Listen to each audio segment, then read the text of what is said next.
Hello everyone, आज आपके सामने एनसीईआरटी क्लास 11 का जो एक्सरसाइज 10.2 है, इसका क्वेश्चन है 4। Find the equation of the line passing through 2√3 and inclined with the x axis at the angle 75 degree. तो सबसे पहले हमने क्या किया, यहाँ पर एक ये वाई कोऑर्डिनेट और एक्स कोऑर्डिनेट हमने पहले से ड्रॉ करके रखा हुआ है। ठीक है, आपके पास ये 2 और 2√3 जो है दिया हुआ है कोऑर्डिनेट, यानी कि 2 है आपका क्या x1 आपके पास है 2 और y1 है आपके पास 2√3। 2√3 का वैल्यू क्या होता है, 2√3 अंडर√3 का वैल्यू होता है 1.73, तो 2 इंटू 1.73 को अगर मल्टीप्लाई करें तो 3.46 होता है, यानी अप्रॉक्स लेकर चले तो 3.5।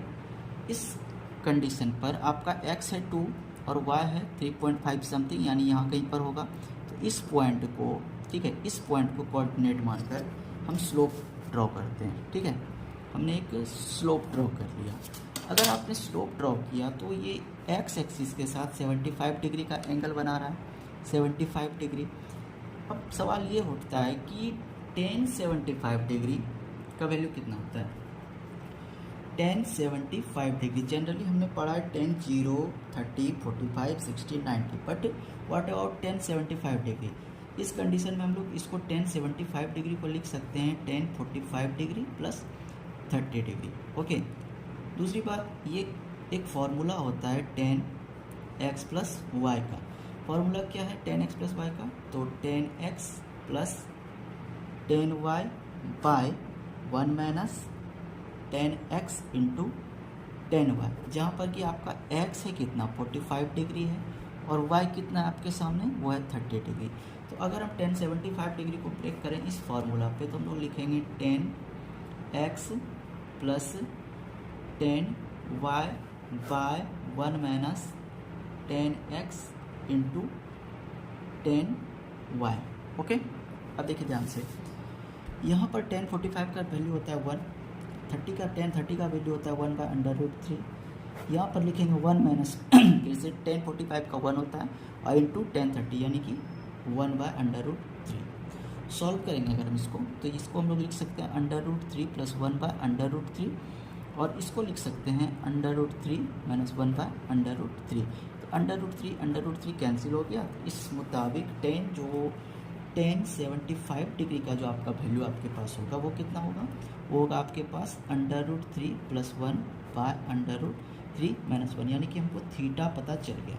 ओके, अब हमारे पास क्या क्या है, अब हमारे पास एक है पॉइंट। ठीक है, हमारे पास एक पॉइंट है हमारे पास क्या, तो 2 और 2√3। ओके, तो ये हो गया आपका x1, ये हो गया आपका y1, और आपके पास जो स्लोप था, ठीक है, स्लोप जिसको हम लोग m से रिप्रेजेंट करते हैं वो है अंडर√3 प्लस 1 बाय अंडर√3 माइनस 1।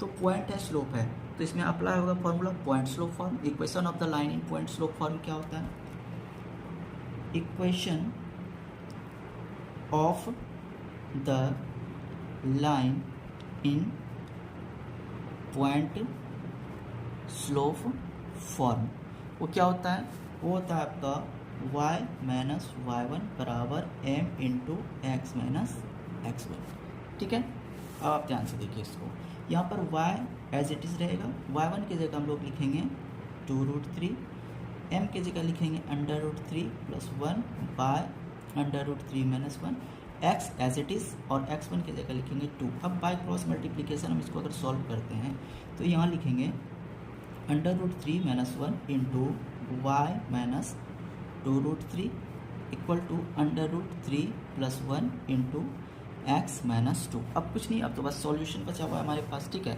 तो जब हम सॉल्यूशन करेंगे तो अंडर√3 इंटू वाई होगा अंडर√3y माइनस, यहाँ पे आपका हो जाएगा अंडर√3 इंटू 2√3, यानी कि 6 हो जाएगा, फिर minus 1 into Y minus Y plus 2√3। अब राइट साइड देखते हैं, अंडर√3 इंटू एक्स होगा अंडर√3x माइनस 2√3 प्लस 1 इंटू एक्स होगा x, और प्लस 1 इंटू माइनस 2 होगा माइनस 2। अब क्या करना है, सॉल्व करना है। यहाँ ध्यान से देखिए आप, यहाँ y है, y इक्वेशन एक्स वाई के फॉर्म में आएगा तो हम लोग y को कॉमन करेंगे, और यहाँ पर x है तो x को कॉमन करेंगे। तो अगर अंडर√3 y और y में कॉमन करें तो यहाँ y अगर रखते हैं तो यहाँ बचेगा अंडर√3 माइनस 1 माइनस 6 रह जाएगा प्लस 2√3। ओके, उसी प्रकार यहाँ अंडर रूट 3x है, यहाँ x है, तो अगर हम लोग x को कॉमन लेते हैं तो यहाँ हो जाएगा अंडर रूट 3 प्लस 1 और इधर रह जाएगा -2 रूट 3 -2। नेक्स्ट स्टेप में हमारा काम क्या होगा, देखिए जितना भी आपका ये कॉन्स्टेंट टर्म है तो सबसे पहले y अंडर रूट 3 -1 और इसके तरफ इसको ले आते हैं x को, तो इधर लिखेंगे -x under root 3 plus 1। Okay, अब इधर है -6 तो -6 है इधर और इधर है -2, तो अगर -6 की तरफ -2 आएगा तो -6 -2 और इसको +2 रूट 3 को रहने देते हैं और ये वाला जो -2 रूट 3 है नेगेटिव, इसको इधर लाएंगे तो ये भी बन जाएगा +2 रूट 3। उस तरह आपका उधर 0 बच गया क्योंकि सारा टर्म तो हमने लेफ्ट राइट का लेफ्ट में कर लिया। अब इसको लिखेंगे y under root 3 -1 -x under root 3 plus 1। ठीक है, अब इधर था -6 और ये -2 इधर जाएगा तो +2 होगा। ओके, तो -6 प्लस 2 हो जाएगा -4।